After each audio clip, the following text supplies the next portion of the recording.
Okay. How did Colombia inspire the storytelling? So yes, that's a great question. So Colombia was an incredible inspiration for Encanto. As a matter of fact, 5 years ago this week, we started working on this film with Lin-Manuel Miranda.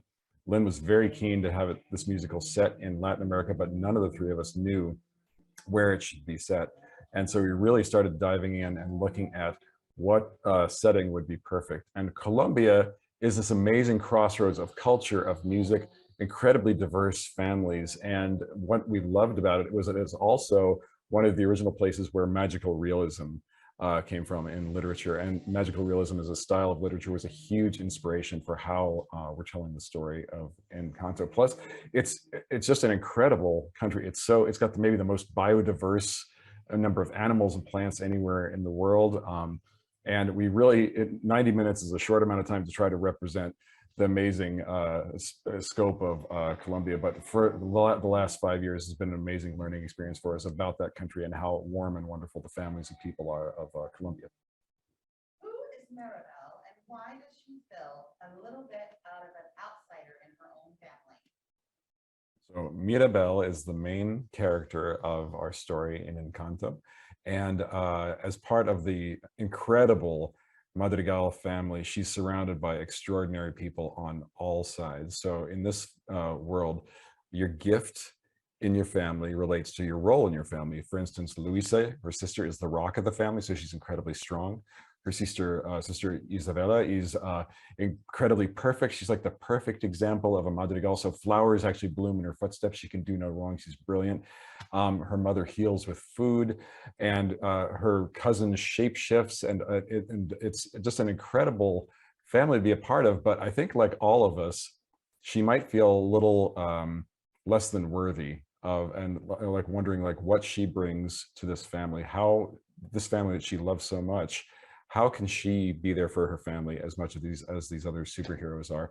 And as soon as we started pitching the idea of the movie, this magical family, the one character that kept coming out as being the main character that the whole story was based on was Mirabel. I think because everyone can kind of relate in one way or the other to not feeling as worthy as we want to be. Describe the look of Encanto. So the look of Encanto from the very beginning was something that we wanted to feel special and to reflect this idea that the film is inspired by magical realism. Charisse, very early on, almost, I think it was almost as soon as she came on, we talked about the look of this, and she said it feels like it should be romantic, and not romantic as in sort of passion, that kind of thing, but as far as like emotion, it felt like that was a great way to sum up for our art team and our cinematographers and how we would want this movie to look. So that idea of this heightened romantic look made its way into the character design, into the color of the movie. It's just one of the most vibrant, brilliant films that I think we've ever done. The beautiful cinematography, the choreography, which is incredible and on a level that we've never ever done before at Disney Animation. All of it kind of goes into heightened romantic, emotional storytelling. And matter of fact, another thing Cherie said, which I thought was very, very key, was that when you're 15, like Mirabel is, you're kind of in a magical realism state of mind anyway. Like you're writing in your journal, like this is the best day ever, or oh my God, my life is terrible. So you're up and down. And so I think all of us can relate to the inspiration of storytelling that comes from emotion, where magic comes from emotion, where the colors are brighter, the sky is bluer, or the rain is hitting you harder. So I think there's something about that that feels like it's just a very immersive place, Colombia, when you go, and the fact that the music and the choreography and the storytelling, all of it rotates around that romantic, emotional idea. How does the song Dos Arguitas? Oruguitas? Mm-hmm. Oruguitas. Extend beyond the film storytelling. Yes, Lin Manuel has written 8 incredible original songs for this film. What I love about this is that they're all so different. Like every song feels very tied into the characters that are singing it and the storytelling that we needed for that part of the film.